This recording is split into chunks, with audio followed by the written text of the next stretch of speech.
Hey, and welcome to today's Advent Tech Tip. Today is Sunday, the 4th of December, meaning it is day 4 of the Advent calendar. Today's topic, phishing. Phishing has been around for ages, and it's a problem that's not going away because we keep falling for it. Now, don't get me wrong. The people that are using these phishing type attacks are getting better and better, but there are still some basic things that you can check if you're not sure if an email is legitimate. And I'm going to whiz through them, hopefully in about 2 minutes. The first one is checking the email header.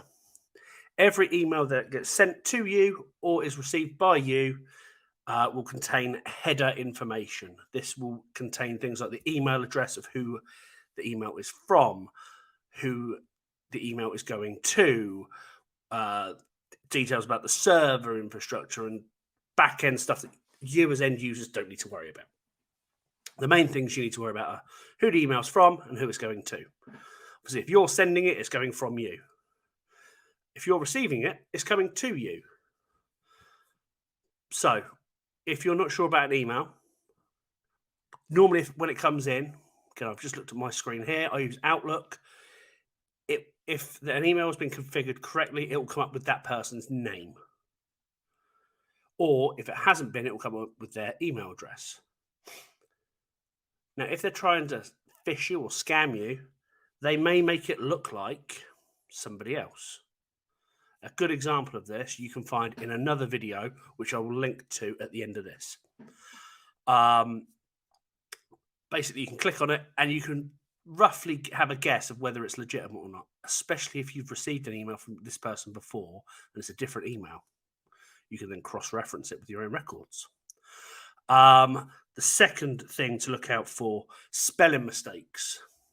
So I am a UK IT company. Most of the people that may watch this or may not watch this are going to be UK people. We spell our words differently to the rest of the English-speaking world. We use British English, whereas everywhere else uses international English. The biggest difference is the letter Z. We don't use the letter Z half as much as everywhere else does. So if you get an email from somebody you might know and they're using the letter Z a lot and they perhaps don't normally, again, warning sign. Third thing to look out for, email signature, sign off, those sorts of things. Most people will sign off their emails the same way every time. So every email that I send finishes with all the best, Tony, and then it's got my email signature. Now, the email signature itself changes from time to time, but that all the best, Tony, is always there. That's a good way to tell if an email is from me or not. Now, I've put that out there onto YouTube. Could people copy that? Yes, but let's face it, I'm probably only getting about 10 views on this video anyway, so it doesn't really matter. 4, dodgy, or maybe not dodgy, let's just say suspicious links or attachments is the fourth thing to look out for. If you receive an email with an attachment on it and you're not expecting it, again, it happens sometimes. Normally it will come through and say it's an invoice. Again, if you're not expecting an invoice from somebody, or they normally send an invoice via their accounts package, so Xero, QuickBooks, Sage, or whatever they use, but they send it through normal email channels, again, that could be a red flag. It's also worth looking at the, if you open it up, it might be on there, their logos are different to what the email signature is. Again, that's quite often because they will go onto Google, find a company, find the logo and use that. And sometimes it can be an older logo. With the links, if you hover over a link within Outlook, it will tell you where it's going to go.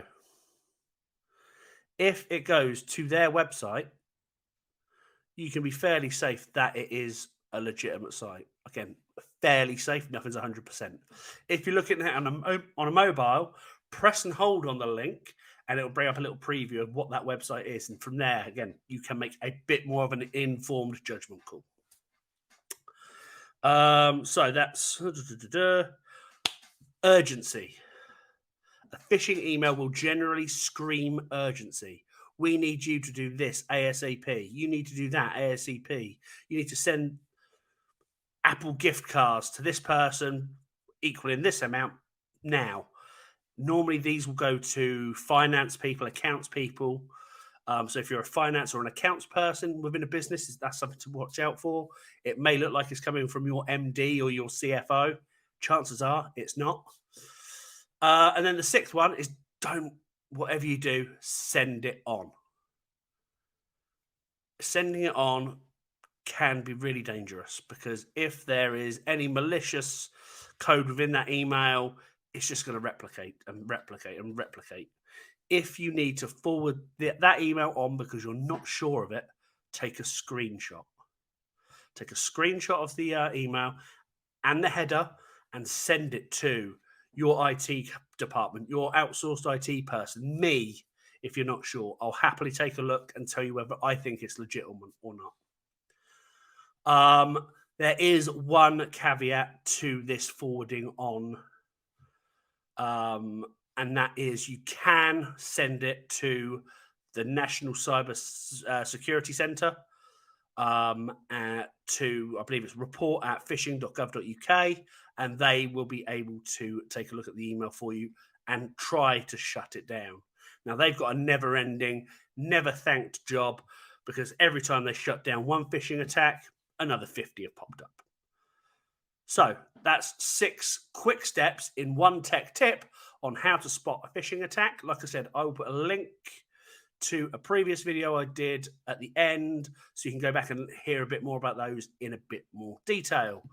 So that was tech tip number 4 for Sunday, December the 4th. I will be back tomorrow, December the 5th, with the next one. Have a great rest of the day.